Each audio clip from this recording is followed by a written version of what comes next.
Have you ever wondered what it would be like to be trapped in a metal tube, thousands of feet in the air, with a fire raging somewhere you can't see? Today, we're delving into the harrowing story of Air Canada Flight 797, a flight that seemed routine but ended in a fiery nightmare. This isn't just a story of disaster, it's a story of survival, heroism, and the crucial lessons that forever changed how we fly. On June 2, 1983, a McDonnell Douglas DC-9, registered as Flight 797, was cruising smoothly from Dallas, Texas, to Montreal, Canada. On board were 41 passengers and a crew of 5, led by the experienced Captain Donald Cameron and First Officer Claude Wimet. The flight was just over halfway through its journey, flying at 33,000 feet over Kentucky, when the first sign of trouble appeared. It started subtly. A strange smell, like burning plastic, began to waft from one of the rear lavatories. 3 separate circuit breakers connected to the lavatory's flush motor had tripped. Captain Cameron tried to reset them from the cockpit, a standard procedure, but they wouldn't stay engaged. This was unusual, but not immediately alarming. Electrical glitches happen. However, the smell was getting stronger. Flight attendant Judy Davidson went to investigate. As she approached the aft lavatory, she could feel the door was warm to the touch. She opened it a crack and was met with a blast of thick, grey smoke. She immediately shut the door and alerted her senior colleague, Sergio Bonetti. Bonetti, a veteran flight attendant, grabbed a fire extinguisher, took a deep breath, and opened the door. The smoke was so dense and acrid, he couldn't see anything inside. There were no visible flames, just a wall of choking, black smoke pouring out. He emptied the extinguisher into the lavatory, but it had no effect. The smoke just kept coming. In the cockpit, the crew was now facing a critical situation. Smoke alarms began to blare. The smoke was no longer confined to the back of the plane. It was beginning to seep into the passenger cabin, curling along the ceiling. Passengers started to notice, their calm turning to concern, then to quiet fear. The flight attendants, despite their own growing terror, moved through the cabin, handing out wet towels and instructing passengers to keep their heads low, where the air was clearer. Their training kicked in, their voices calm and reassuring, a stark contrast to the chaos brewing around them. Captain Cameron knew he had to get the plane on the ground, fast. He declared an emergency, a Mayday, to air traffic control. The controllers at Indianapolis Center immediately sprang into action, diverting other aircraft and guiding Flight 797 toward the nearest suitable airport, Cincinnati, Northern Kentucky International Airport.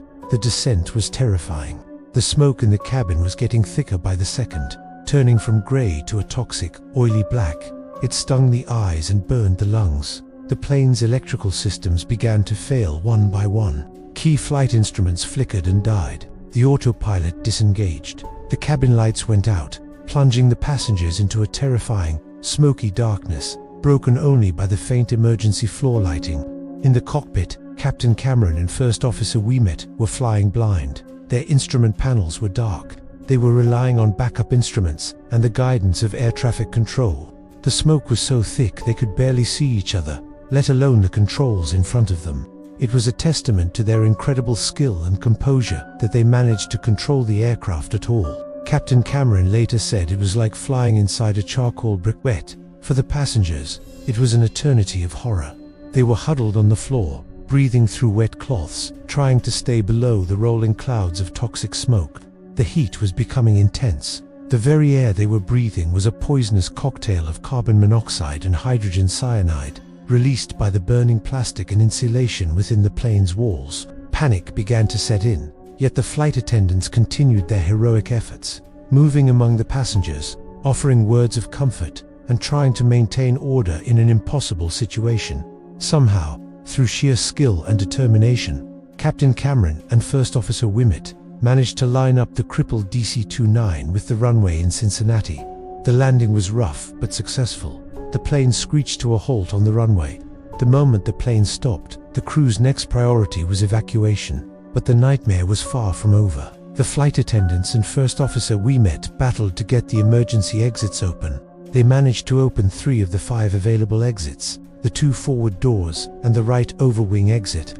As soon as the doors were opened, a rush of fresh air fed the hidden fire. The situation escalated dramatically. A flashover occurred, an event where all combustible materials in a space ignite almost simultaneously. The entire cabin erupted into a massive fireball. The first 18 passengers, who were seated near the front and managed to get out through the forward exits and the right-wing exits, escaped with their lives. But for those still trapped in the back of the plane, time had run out. The intense heat and a wall of flames blocked their path. Tragically, 23 passengers were unable to escape. They succumbed not to the fire itself, but to the toxic smoke and gases they had been inhaling during the descent. They were found just feet from the exits, overcome in the final moments. The fire department arrived within a minute of the landing, but by then, the aircraft was an inferno. The fire burned with such intensity that it took over an hour to extinguish. The sight was devastating. The once sleek aircraft was now a charred, melted hulk. The entire top half of the fuselage was gone. The investigation that followed was one of the most extensive in aviation history. Investigators from the NTSB had to piece together what happened from the wreckage. They meticulously examined the burnt-out shell, looking for the source of the fire. What they found was chilling. The fire hadn't started in the lavatory itself, but behind the wall and beneath the floor. An arcing wire, its insulation likely breached, had ignited nearby flammable materials. From there, the fire smoldered and spread slowly and unseen through the plane's structure for a terrifyingly long time, possibly up to 15 or 20 minutes before it was even detected. It was a hidden, insidious killer, melting insulation and generating a deadly cloud of toxic smoke long before any flames were visible.